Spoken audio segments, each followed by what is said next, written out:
So I was assistant to the director on Captain America that just came out in Marvel. You met with Harrison Ford. I did cook dinner for him. So being on set, what did you learn? Being a backpacker. Holy shit, that's crazy.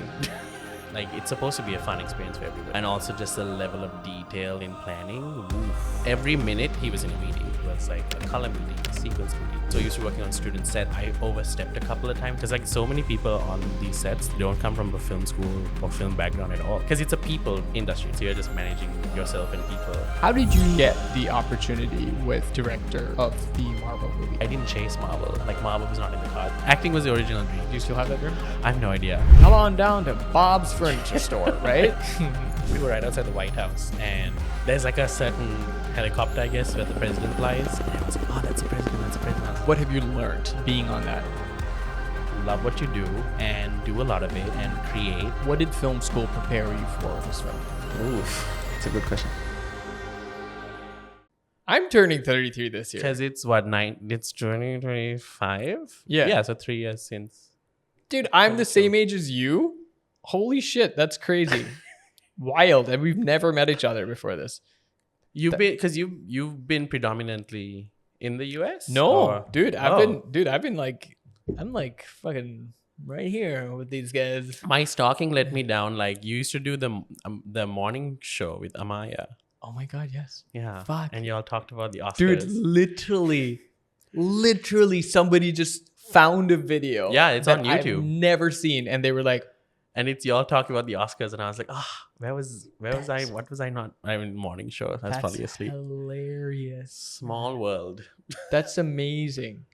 Wow. Have you met Rehan Mudanayaka at all? I met him once, and again that was through the Funny Boy whole thing. So we used to like after set or whatever, everyone would just get together. And he's a sweet guy. He's really cool. He's doing some cool stuff. Good writer. And then amazing. I went for his short film, The Red Mustang. He had a screening. Yep. So got to watch that. Yeah, I never watched that one. I watched the Ladies' Night one that he had. He did a beautiful job with the Lionel Went opening, and like it was great. I love celebrating others that have taken that step to invest some time in Sri Lanka and like, you know, trying to get people to appreciate and value what that medium is. And of course, recently, you know, you've got a lot of media attention. Too much. I'm just kidding. Dude, attention's attention, and it's great. And I think, and I hope you're utilizing it to take this forward in Sri Lanka. So the media attention was for. So I was assistant to the director on Captain America that just came out in February with Marvel. So yeah, amazing. Thank you. Amazing. So there we have a Sri Lanka representing Sri Lanka. And full circle, you're seeing you met with Harrison Ford. I did. Right. And you dinner for him. Yes. Did you talk a lot about Sri Lanka with him? So that was kind of how we connected, and the dinner even happened was we had the table read, and that's kind of like a select group of people, and at the end it's like you have like food and you're like chatting. So everyone kind of, it's like the first time you're meeting the whole cast together, the primary crew, like the above the line. Yeah. And so it was sort of like naturally came to my turn to talk with him, and he's just like, oh yeah, like your accent's not Indian. And I think it's because everyone just kind of assumes if you're South Asian. Interesting that he said he could find the difference. Yeah, it was really nice. I think like Hollywood, because they're very careful about it, kind of they don't go like, oh, like what part of India are you from? They're like, oh, where are you from? You know, versus the assumption. So he kind of clocked the accent immediately, and I was like, oh, you filmed in Sri Lanka, you know, with Temple of Doom, and so we got to talking. And I asked him, I was like, what was your favorite part about being here? And he said, the food, hands down. And he told me a story about how they housed him. They housed the whole Indiana Jones and Temple of Doom cast at a really fancy hotel in Kandy while they were filming. And they were like giving them all this Western food and like, you know, etc. And he was doing like a little walk around, and he saw the kitchen staff eating a bath packet. And he's like, oh, I want to try that. Nice. And like sold. So then he was like, oh, do you cook, by the way? And I was just like, I see where this is going, like in my head. Yeah. So I was like, yeah, I You do cook? Do you actually? I do, but not, I wouldn't say like, I mean, I do. I'll say that. But I did get my grandma on FaceTime. Yeah. So we had him for 6 weeks, and then I was like, let's do it in the last week so that it's not messing anything up, you know, just in case. 6 weeks of the actual production. Yeah. And so on this in 6 week, organized it, went over to his place that when he was staying in Atlanta, and it was really nice. Just like it felt like imposter syndrome kicked in. I was like, I'm not supposed to be in this room, you know what I mean? But it was because the director came with me. I was like, I can't go alone, you know what I mean? Yeah. So they were having a chat about production, but they were also just talking like film, and he was talking about like Indiana Jones and like Han Solo and how that came. Like it was amazing. So yeah, that was Because cool. he played Indiana Jones. He was probably in his late 30s. Yeah, I think so. Because he was like jacked, bro. Harrison Ford was like ripped. That's like that's like the iconic male body type you want to be in your like, late 30s. Everyone right? wanted to be Indiana Jones and Han Solo. Like Still do. Simultaneous. That's true. It's badass, dude. Like crack the whip and all that good stuff. So you did this film. You're on this film. What have you learned being on that? Obviously, this would be your first Hollywood film. The first big studio tentpole feature, Nice. etc. Right. So being on set, what did you learn? What did you gain from it? I think the biggest thing is, it's a good question. Loaded. There's a lot, because there's a lot, right? Yeah. I think the nicest thing was there was a lot of kindness in terms of just like I was super green, right? I was straight out of film school. Yep. And I was so used to working on student sets, and I think I overstepped a couple of times just because my mentality was in that student set kind of space, and everyone was super kind enough to just be like, hey, like maybe not do that, or maybe like this might be more in your lane, versus like kind of just like, yeah, you're fired, you know what I mean? So I think that kindness for me went a long way, and it kind of shows that like it's supposed to be a fun experience for everybody, right? Like filmmaking, sure, like we're making a movie, we're working, but the magic of it comes from, you know what I mean? Right. And also just the level of detail in planning. Like there's never enough communication or detail or meetings or like stuff that goes into making sure that everyone knows what's going on. How much? Okay. You say a lot of planning, right? Yeah. How much are we talking? Like I've seen like, obviously we've all seen behind the scenes of like movies, like storyboards, new storyboard in that moment. Director wants to write something new, boom, boom, boom.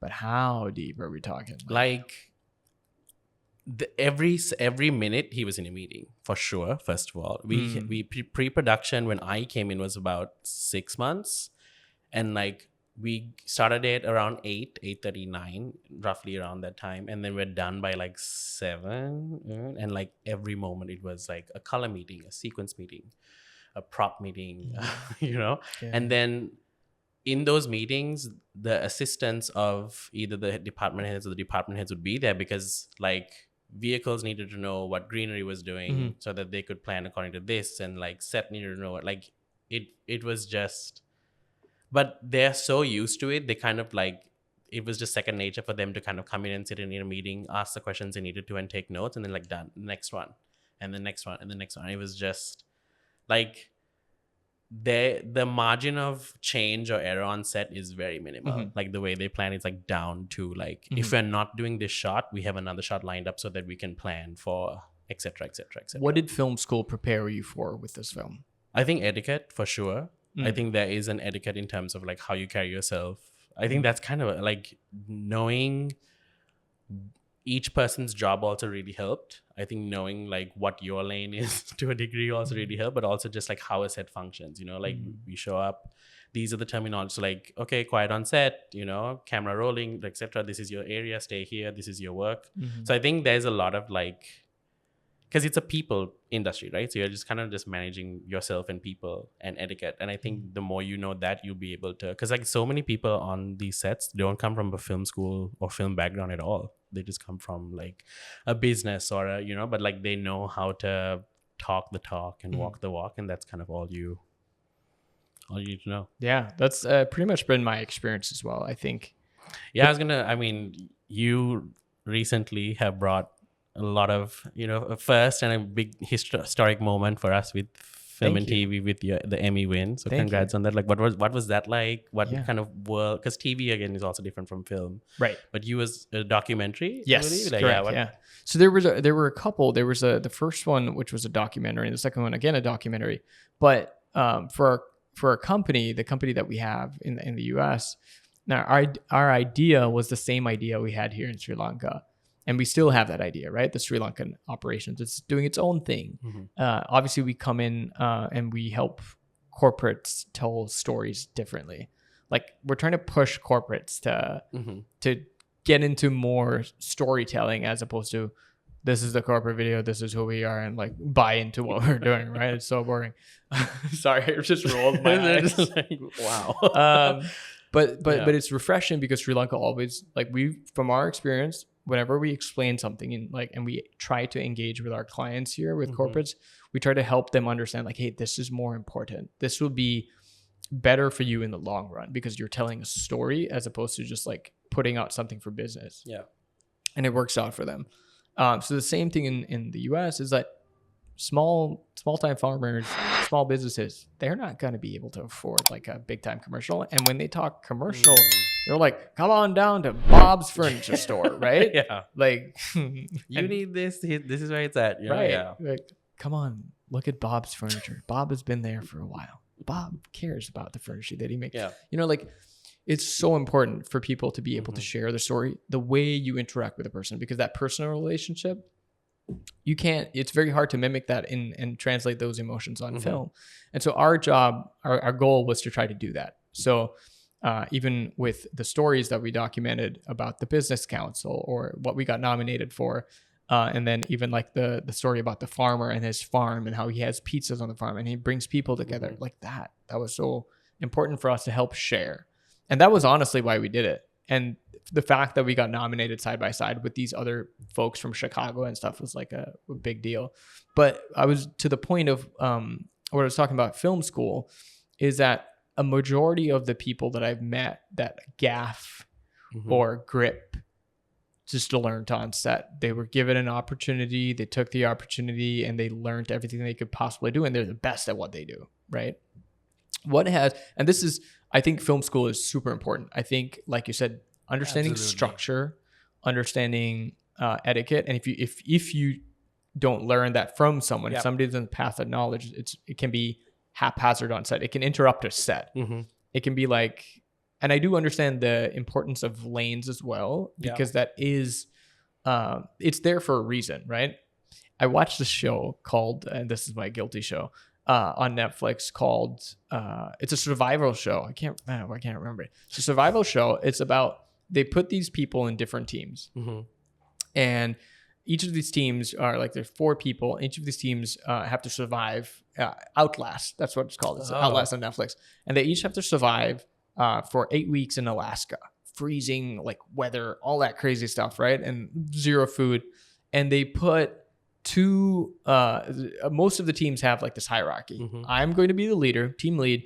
You're going to be the gatherer. You're going to be the hunter. You're going to be the one that tends to the campfire. And they worked efficiently. They're the ones that like kept going. And then I saw one of the teams was like, we care about everybody's opinion in this one. It was a democratic perspective. And everyone was like doing different roles whenever they felt like it. And they suffered. Right. Yeah, I totally get that. So I mean, I do understand like sometimes we have to let people also grow in their spaces, but I feel like when it's like free for all, there's nothing that's going to get done. And there's a time and place for all of it, right? Like you like, again, on set, you're working against time. Like time is your, you know what I mean? So like everyone is doing their thing to get everything that we need to do in like the 10.5 hours that we're shooting. You know what I mean? But then when you're in a meeting or if you're doing like a debrief or whatever it is, that's when you can kind of be like, hey, I kind of want to learn about this. So I kind of want to like, you know, and like what Julius and I was the director on Captain America, and when we kind of connected first, and then going forward, he really did make sure to kind of like do a check-ins with me and be like, what do you want to, like, what meeting do you want to sit in on? Like, what do you want to learn from this? Like, what do you feel like you kind of want to, and then he's like, oh, like, we're thinking of redoing this set. Like, give me your thoughts on this. Like, what would you want to include, like, based on research? Yeah. And then I did like predominantly so much of the research as well for him. So like, it was nice to know that like on set, he's directed, he needs this. Like, you know, everyone understands that hierarchy. But like he was also kind enough to be like, hey, you're a creative too, you know what I mean? You've gone to film school, you want to be a filmmaker, etc., etc. What's your thoughts on this? So like, I think everyone just assumes like because a lot of what they see is that set life, and like there is that, you know, you can't like only the director's allowed to talk to the actors and Right. etc etc. And it's like, oh, this is really, which is probably what everyone's input is important probably thought, you know what I Yeah. mean? But again, like time and place, it's not Yeah. that you're less valuable just because you're an assistant. It's Right. just that you serve Absolutely. a function. Absolutely. Function. Yeah, I love that. Yeah. I love that. Everyone has a function. And if we stick to that for that particular mission, You're set. balls on the wall. Basically. Yeah. Dude, that's awesome. So the entire film was filmed in Atlanta? We did 5 months in Atlanta, and then we did half of a month, so 2-ish weeks in DC. Okay. So all the external Exterior. DC stuff you see was actually in DC. Nice. We were right outside the White House, and there's like a certain helicopter, I guess, where the president flies, and they're like, oh, that's so, like, he like flew in, and I think because he knew that like Captain America was shooting right outside of the White House, so he like flew in, and everyone's like, oh, that's the president, that's the president. I was just like, I don't know, but that was kind of cool. That's awesome. Which president was that sitting? It was Biden. I believe it was Biden. Okay. Yeah, it was Biden at the time, because Trump just became president last year. Gotcha. Yeah, And you guys had so shot in 2023. We shot. Right. Why did it take so long to come out? So the way Visual effects? the part of it, I would say, but the way Marvel works is that each film is a puzzle piece to The like, universe. yeah, Yep. you know what I mean? And when the Jonathan Majors of it all happened, they had to change what Avengers was going to be. But now with the change of how things are going to go with Doomsday, all that fun stuff, they had to switch some stuff around. And so they shifted us and brought Deadpool, because Deadpool kind of was a standalone film. I don't think it had anything to do with the any of the players, at least in the MCU. And so Deadpool should help them shift everything to that new narrative. in terms of time to pivot. Do you ever think so? Major seems like he's in the clear right now, and do you think they'll ever bring it back? I hope so. I think. Yeah. I mean, he's a great actor. So cool. I don't know what happened with the whole situation, but like, what is his film that was at Sundance, right? The bodybuilding. Yes. Magazine Dreams, I think it's called. Yes. Yeah. So like with that coming back out, and I think he might have a bit of a relaunch. I'm hoping, because he seems to be okay with them. I think, at least in interviews that what I've seen. Yeah. But yeah, he's a great actor, He's and fantastic. I really hope that they get to do something with him. But Yeah. That's awesome. So in terms of going back to the set, I was just curious to understand, like, you guys are filming, obviously Atlanta is like huge films, a lot of films shot, great tax incentives, Atlanta, which the Midwest doesn't really have. Well, we have Michigan and then Minnesota. But it's right? changing now, though. Yeah. So everyone's moving to England. At least the bigger productions are moving Ew. to England. Sorry. Yeah, we were the Why? last Marvel. We and Thunderbolts were the last Marvel film to film in Atlanta. Ugh. Why? I have no idea. I guess apparently it's supposed to be cheap. I don't know. Okay, I didn't mean that. I didn't mean ew. Not that ew. England is just like, why are you taking movies outside of the Right, country? exactly. Which is why the tariff situation. Yeah, so much. I heard Matthew McConaughey is trying to create a new Hollywood in Texas. I haven't heard that, but I'm gonna look it up. Yeah. It's like a thing. It's like everyone's moving down to like the Austin area, and he's trying to make that the new Hollywood. Like the new sort of space, the big studio to film, etc. I mean, you've got the space in Texas. Yeah, that's true. A lot of great places to like these small towns, like that you could bring so much into those communities. I think it would be a pretty interesting. Who knows? Future. Who knows right now? Everything is changing so fast all the time. Right. Like, it could be, Yeah. How did you get to the opportunity with the director of the Marvel movie? So I did my master's at Chapman University, and it was You have your master's in film? in producing for film and TV. Nice. Yeah. Amazing. Thank you. Yeah, so I producing for film and TV, and my producing sort of mentor, and he was the head of the grad program, is a man named Kevin Jones. Okay. And he's the one who found the script for Forrest Gump. And you've seen Movies That Made Us on Netflix. it like talks about all these movies that might not have been made if it were for certain factors, but they were like all the classics. So like Elf and Home Alone and No way. no, okay, yeah, it's good. It's a really good one. Forrest Gump. I love you, Jenny. Yeah. Sorry. It's such a great. It's so That was good.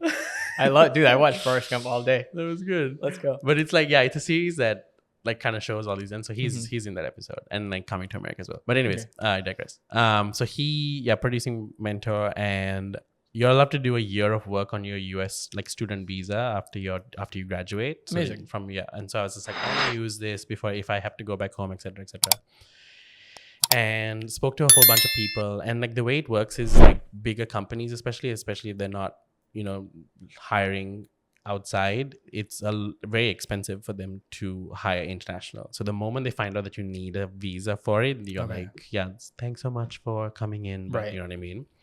And so he connected me, and this is kind of just like a really good glimpse into the industry for anybody who kind of wants to know how that works too. Is like he introduced me to his really good friend who is an entertainment lawyer. Okay, so it's like, hey, my student trying to look for stuff.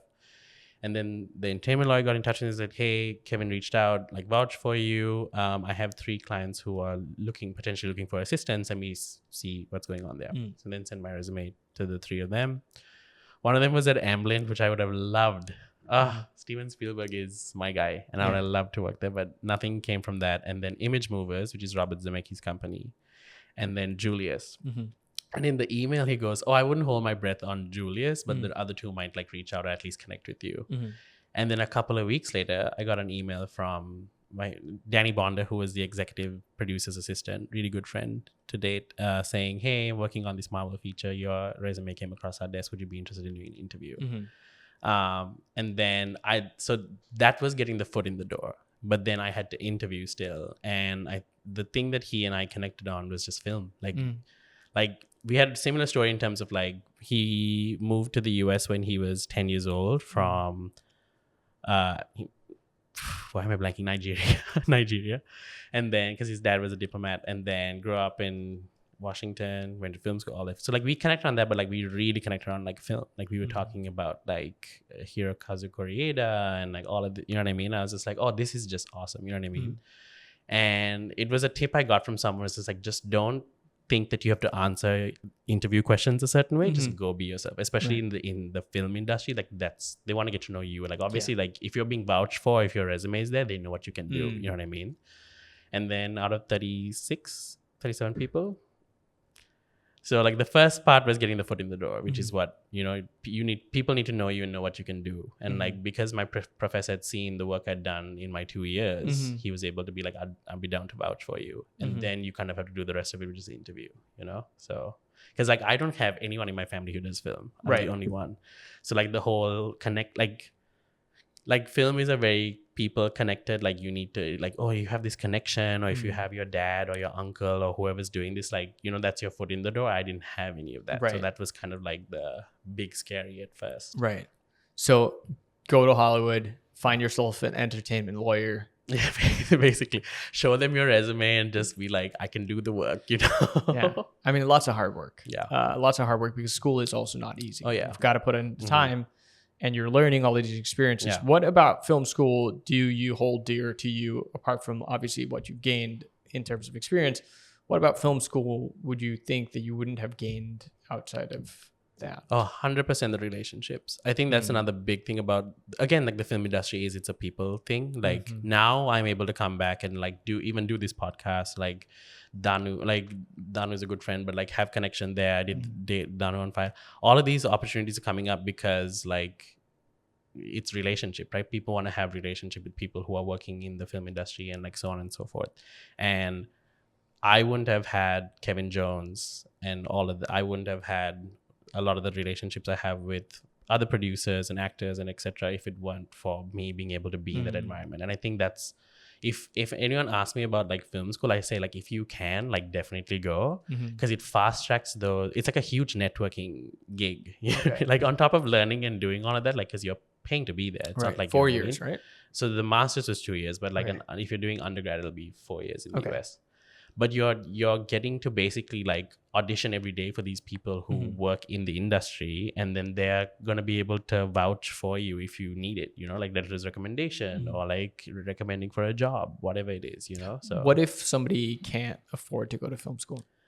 I think now in this day and age, we have had enough of people who've probably gone and come back, like yourself, for example. You know what I mean? Like you can provide something for those people who aren't able to go in terms of a connection to, like, if they, let's say Hollywood is a dream for them, or like the US, you having gone and had that experience, me having gone and had that experience, and we've come back. I think we have a lot of people who've been able to do a lot of big things internationally, like even like actors, all of that, you know, like, for example, now Deepa Mehta is down this week to do, you know, showcase the 3 films that she made here, and then do a little talk and a networking event. We have all of these opportunities coming to us. And I think, again, like I said, film school is great because you get to network, you get to learn so much, and that really pushes you far, but it's not everything. And I think, again, like so many people on set that I learned from didn't have a film school background. You know, they just had worked on enough sets. Right.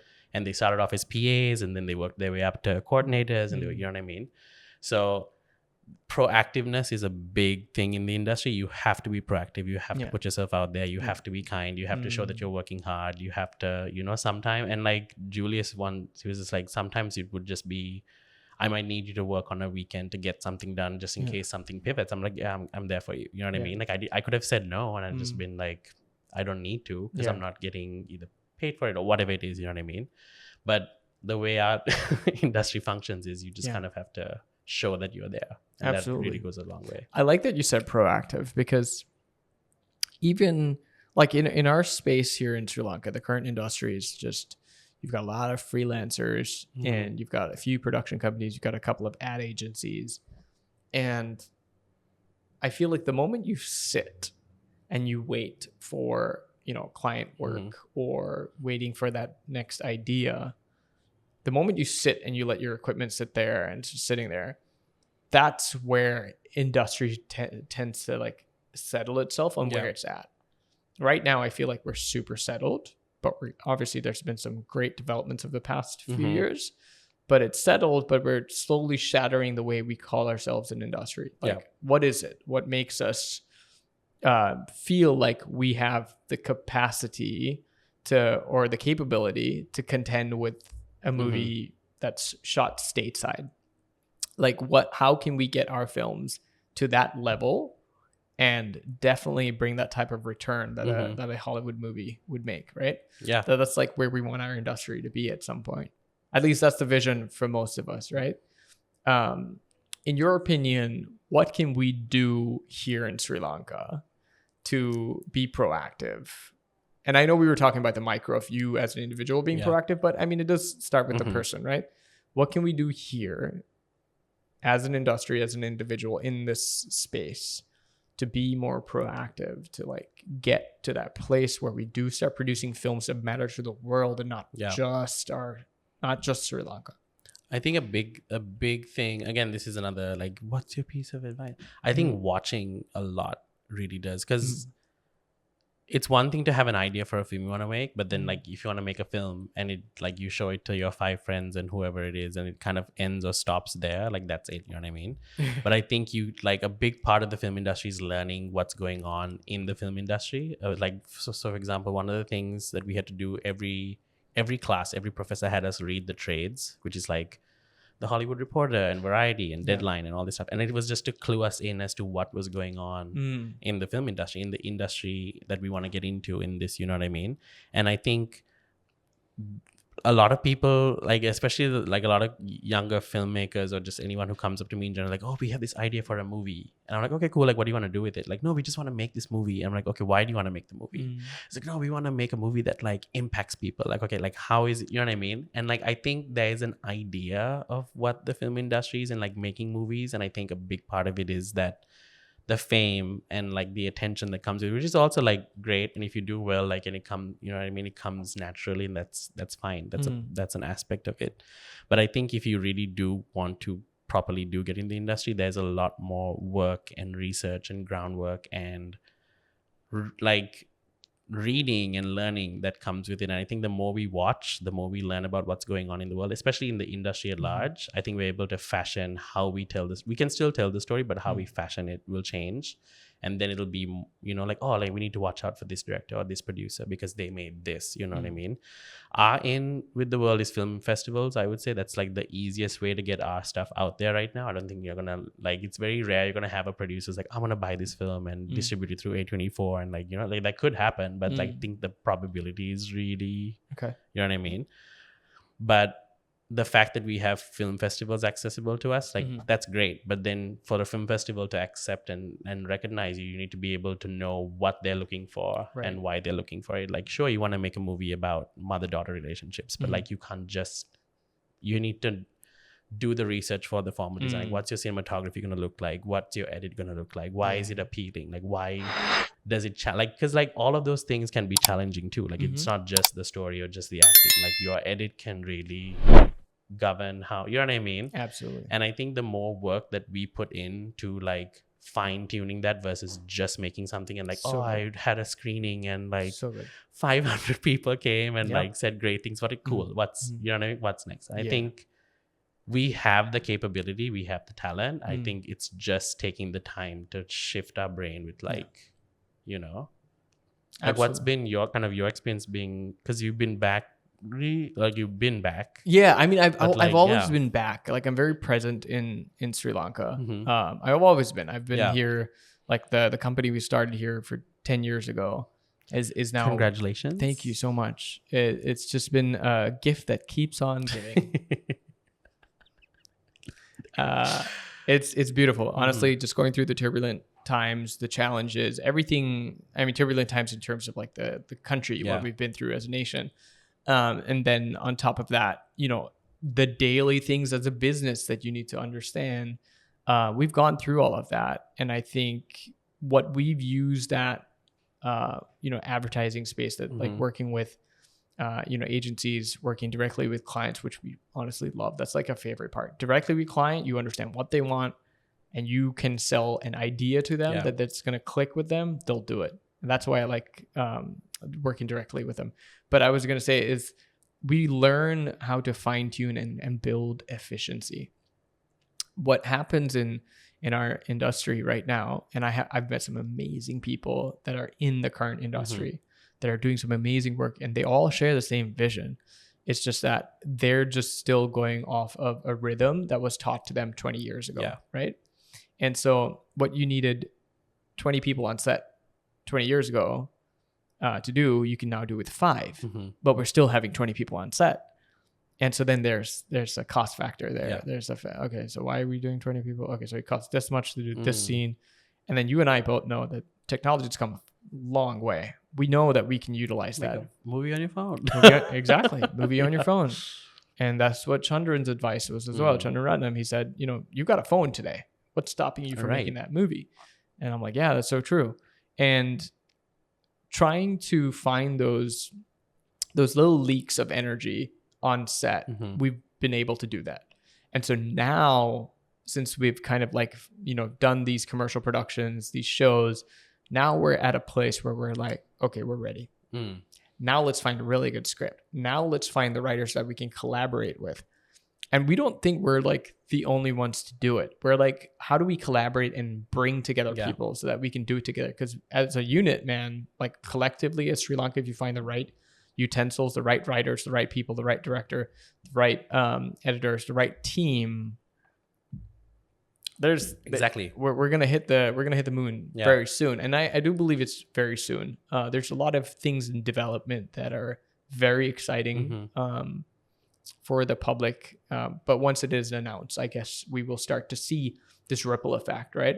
Like I remember just a couple of weeks ago or a month ago, Ilango Ram, a commercial director, amazing commercial director, got his film sent to festivals. And now the Telugu version of his film, Parasite, right? Yes, is on Netflix, which is huge. I don't even think people understand. That's a huge win for us because now the door is open. Now there's a original Sri Lankan film. And he directed that one as well. He directed that one. That's right. An original Sri Lankan director original Sri Lanka doing. But there's a Sri Lankan in there. Mm-hmm. Now it's time for us. Now it's up to us to Yeah. be like, there's a couple of ways of doing it. We can be like, oh, okay, it's just a film. It's just like, I've heard that. And I'm like, guys, this is a huge one. Mm-hmm. You have to like follow through, celebrate it. We need to celebrate it. Yeah. This is awesome. Now, what are you doing next? Because he's opened the door. Mm-hmm. We have to follow through. And if none of us do, and the pressure is just on him for the next follow-up, it's going to close. And that's what happens. Yeah. But then like, it's funny that you said like the whole, like, it's a mentality I've come across as well. I think I probably have been guilty of it in the past as well, with this whole like, there can be a sense of like, oh, okay, cool, but you know what I mean? And like, how do you, have you ever come across like, what has that kind of been like? Because I feel like that's one of the biggest things that's stopping us from going ahead. For sure. Dude, even I tell you, it's the people in your own circuit that will bring you down. When I talk about Sri Lanka, and there's been so much support. It was amazing. I didn't expect this to be like a thing. And the support that we got was like amazing. Sri Lanka, that's awesome that you represent Sri Lanka. This is where we're at. Now, what are we going to do next? Great question. But there were some that were like, oh, that's not even a real Emmy. That's a Chicago Midwest Emmy. And I was like, dude, I never claimed anything outside of that. But if you Google it, technically an Emmy is an Emmy, and it's under the same. But I didn't want to explain that to somebody. Right. That's not like what that was for. It was a thing. The reason why the statue exists here in Sri Lanka is so that our youth, the people that run through this office, can see it every day, understand that thing that's all the way out in America, that's something you can achieve literally tomorrow. Right. Like I wouldn't be surprised if the next person that ends up in Hollywood, or not even in Hollywood, in a different massive industry in film, comes from this office, because they've been given a new framework. They've been told, hey, now you can access that. Exactly. That's the purpose. Yeah. And so there's like, you get these comments, and honestly, I don't read them as much, but you get these comments and you're like, are you even doing your research? Like, are you trying your best to, but it's interesting. It's always the people that are closest to you in, at least from your own nation, that would also look at it and just be like, yeah, but what? Yeah. So what about you? I think definitely the same. I think that because there's like a group, and it's how do I word this? Because there's a sense of like protectiveness that comes with doing what we do, and I think it's because we've had to work so much harder than a lot of the rest of the world to do what we're doing and get to do what we do. And then you have some people who come and it's just like, oh yeah, I'm like doing all of this, and like that becomes the like go for it. We can bleep it. God, this is not live. But like, you'll have people who make a movie and it's a okay movie on by subjective, sure, and then they like blast like, oh, it's eligible for this, and it's like this and this and this. I'm just like, okay, but like, why is that why you made the movie? And I think a lot of what I've seen with young filmmakers and like filmmakers who come up to me and like that's what they chase after. And I think for me, like, I doubt, like, having had conversation with you, this is like a major scoop behind the scenes on Jason for anyone who wants to, but like having talked to you about why you did the documentary and going into all that, like, your priority was to give those people a voice and to be able to kind of give them the opportunity to have a commercial output for their product and like their business and all of that stuff. You know what I mean? The Emmy is a product that y'all got to celebrate. Bonus. Yeah, it's a bonus that y'all got to celebrate. But like, your heart was, oh, I see this and I have a platform, and like the equipment you're talking about not being stagnant, like all of that to be able to do this. You know what I mean? And I think so much of, like, really going in here, but I think so much of the Colombo outlook is like, what prize can I get and how can I talk about it really big? And I think maybe that's also kind of like hearing what you had to deal with. That's probably where that came from. It's like everyone's just talking about, like, you know what I mean? And it's sad because we're not, you asked about progressing, and I feel like that's also probably why we're not progressing, is because we're chasing such, like, a lot of people are chasing such like the superficial aspects of film, and then they're not doing that research, and they're not doing that like networking. And like, again, like, I am learning to be proud of achievements, but in the sense of like I also have to watch how I am proud of them. And I think a big part of it is like I talked about, like nepotism is such a big part of the industry, and like not having anybody to connect me to what I like, that was the work, you know what I mean? Yeah. So when people are like, oh, like how do you get to Marvel? I was like do the work. Like you do, like love what you do, and do a lot of it, and create and watch and read and network, and like then it'll come to you. You know what I mean? It's not like I didn't chase Marvel. Like Marvel was not in the cards for me. You know what I mean? I'm really glad that I got to do it. But for me, again, like again, talk about takeaways. The biggest takeaway was getting to work with Julius, because he's such a cinephile.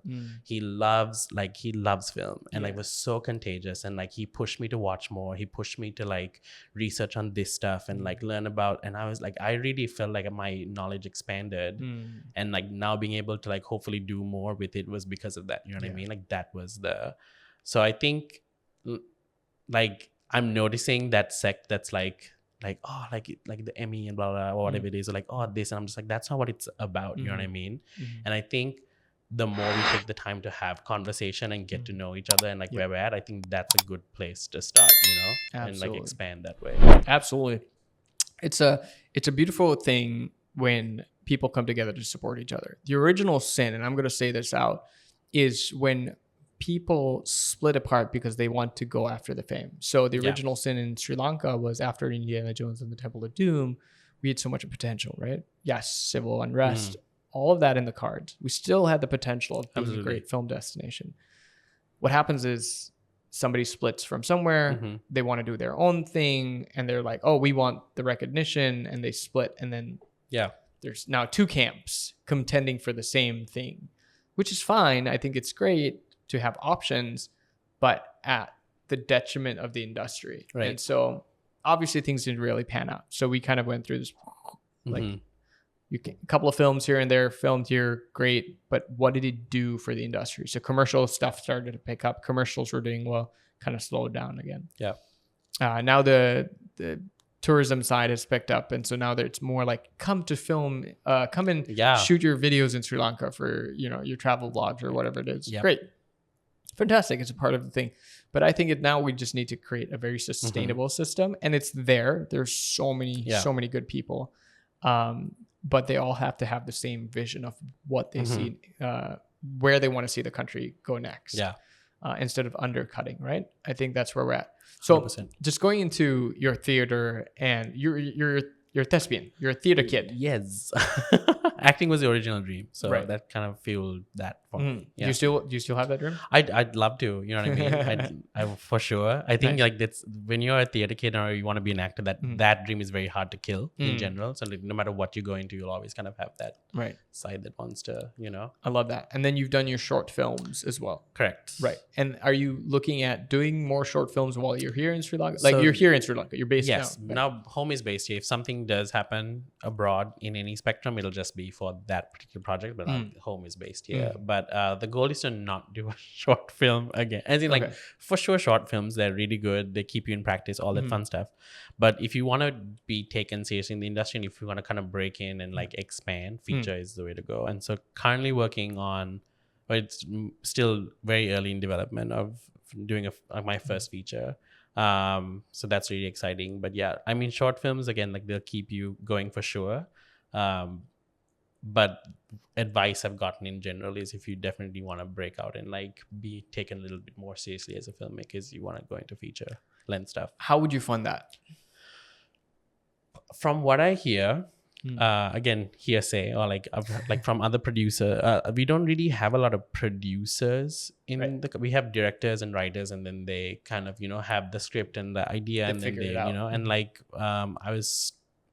I think it should be okay that I mentioned this, but it doesn't matter. I was talking to Prasanna Vithanage, and this was during like film school time, and I needed to like interview local and do a bit of research on the local film industry as a part of a project. And I was talking to, I got connected with him through Dinara and Punchiheva. I don't know whether you actress. She's fantastic. Shout out. So she did Gadi, and it was written and directed by him. And so he was talking like, oh, it's really great that you're going to film school for producing, because we don't really have a lot of producers in Sri Lanka. We have director writers, and then we have investors. And then you just get connected with investors, and they, believe in the project, or they want to be involved in film. There's, like, oh, we're also in, and like, that's kind of how it goes. Okay. So I think it's just tapping into what this investor pool looks like. If not, the beauty of the film industry is becoming a lot more international now, and there are a lot more grants open outside of the US and outside of Hollywood and like to the world. So I think grants is another, and it keeps you in the practice of also really putting, like, because you can't just apply for a grant. You have to create a like a potential budget. You have to do like the paperwork. You have to do lookbooks. You have to do pitch decks. Like it really pushes you as a filmmaker to kind of do the work to like why you need this money for your film. So I think we have a lot more available to us. Again, it just takes that research, like getting online and researching what grants are available or what funding is available. Are we to expect a film from you soon? I would say yes. I want to say yes. Nice. So when I came back, and this is a long dream, but I started my own production company called Malla Productions. Nice. And why Malla? So I'm an older brother as well, but I was a younger brother, and like and like also like cousins, right? So we all lived on the same street. But then like whenever their friends would come over, they would call me Malla. So like I was just known as Malla in general. So it's a mixture of a term of endearment, because like close loved ones call me Malla, but also like being a Malla is like, oh, you're just the Malla, you know what I mean?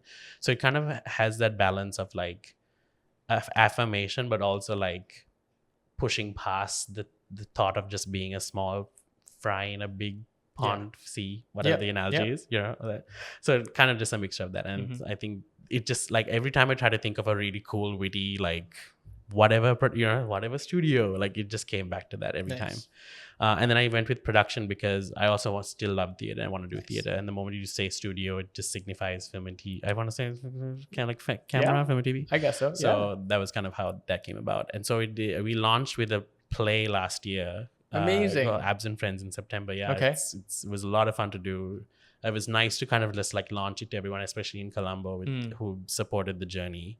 And then with Captain America, when that came out, I had my own screening and invited again the close people, but also there's a few other people here and there to launch what our slate was going to look like. Nice. And our first feature is tackling a fictional story based around the 2004 tsunami. So it's like real event that's a catalyst for this kind of. Yeah.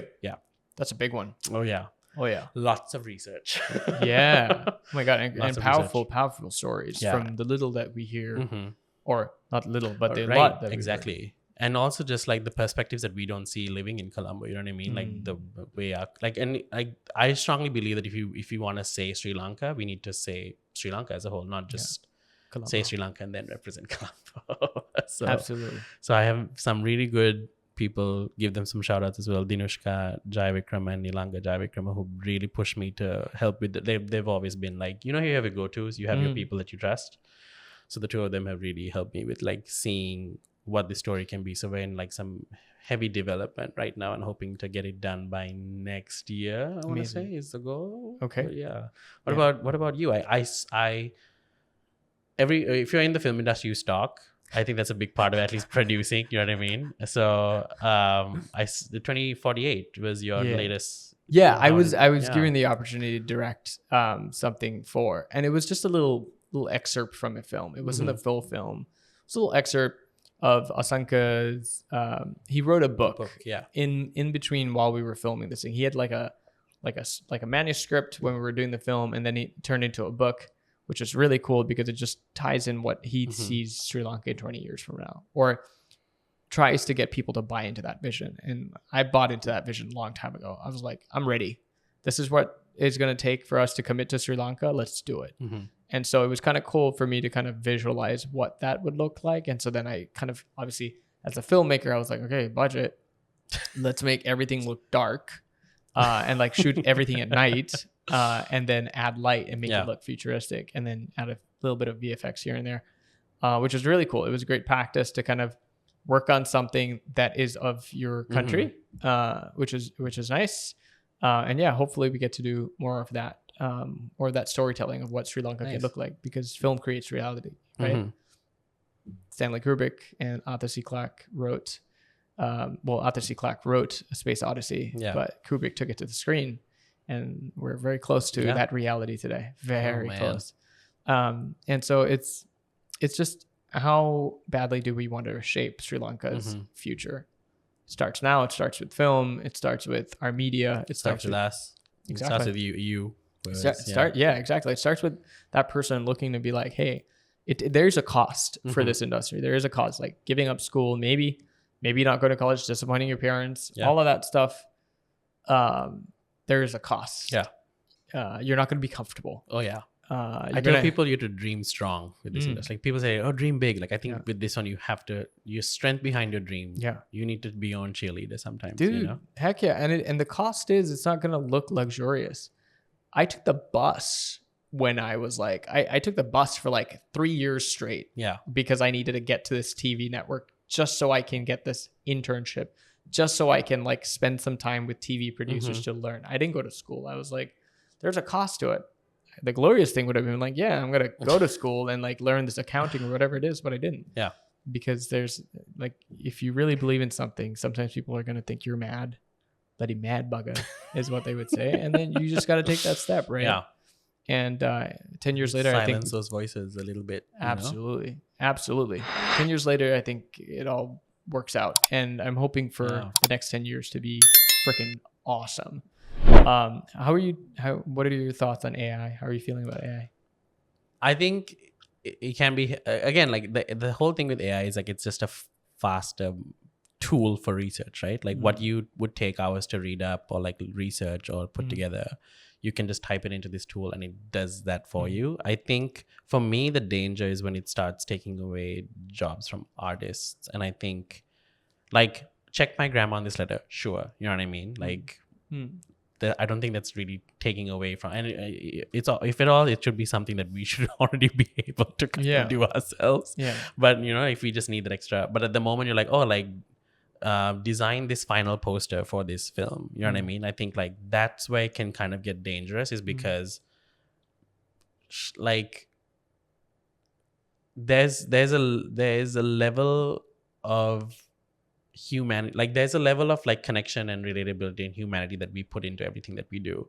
And AI is, I don't think it's going to ever be able to kind of hit that point. You know what I mean?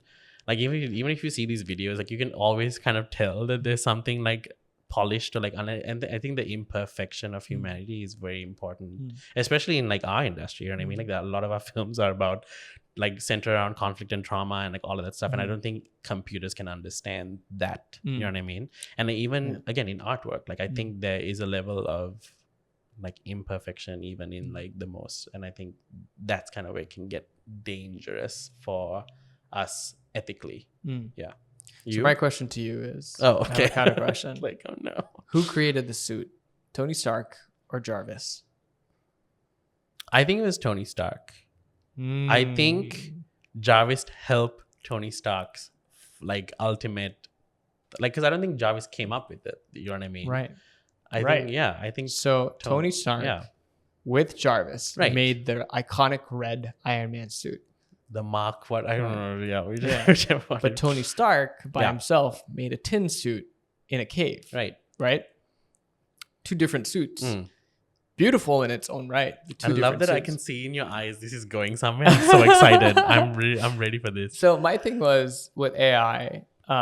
Today we can type prompt. We can storyboard faster. The thing is, Sri Lanka doesn't have the resources that we're looking for like the West does right now. So we need to use whatever we can get our hands on to help us make that movie faster and create that volume of movies, because we need to shape our narrative. Far too long have people told their stories. Far too long have people told it. For some reason, that's like Gandalf saying it to me. Far too long. But it's because we need to shape that narrative, because we need to tell them this is what Sri Lanka looks like. We spoke about this just now. Like some people still don't know where Sri Lanka is. India, blah, blah, blah. It's not even on a lot of world maps, by the way. It's not even drawn. No. Yeah, like tons of world maps out there. That's offensive. It's nuts. It is wild.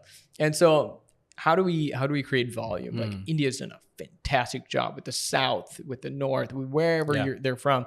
You've got an identity of India. Yeah. Where's Sri Lanka's identity? It's enough for us to look at it being like, great tourist spot, great for you to travel. Oh my gosh, I love Sri Lanka. It's so beautiful. The people, da, da, da. Same narrative over and over and over again. I'm so sorry. That was good. I'm so sorry. But it's like, yeah. we're looking for people to give us some sort of admiration. Yeah. It's like, I love the people. We do have great people. It's awesome people. But it's enough of us relying on somebody else to tell how good we are. Yeah. It's enough that we need accreditation of like the best place to travel to. We know that. We should claim that on film. Right, exactly. I think even on the other side of it, like when you venture outside of Colombo and just like the rest of the country, with what we've been through in terms of, if you want to talk like the war, the tsunami, all these different things, like there's so much like the sense of survival, the sense of resilience. Like there are people who have gone through things that nobody else in this world has gone through. You know what I mean? Like their stories too are out there. You know what I mean? And we're not able to tell that until we go out and we see it and we meet these people and do that. And like, it's so nice to also see the beauty of the country represented, for sure, because I think that's also kind of giving people an idea who we are and what we are. But I think in some sense, like our pain, but because of our pain, our resilience is such a beautiful thing as well to kind of, you know.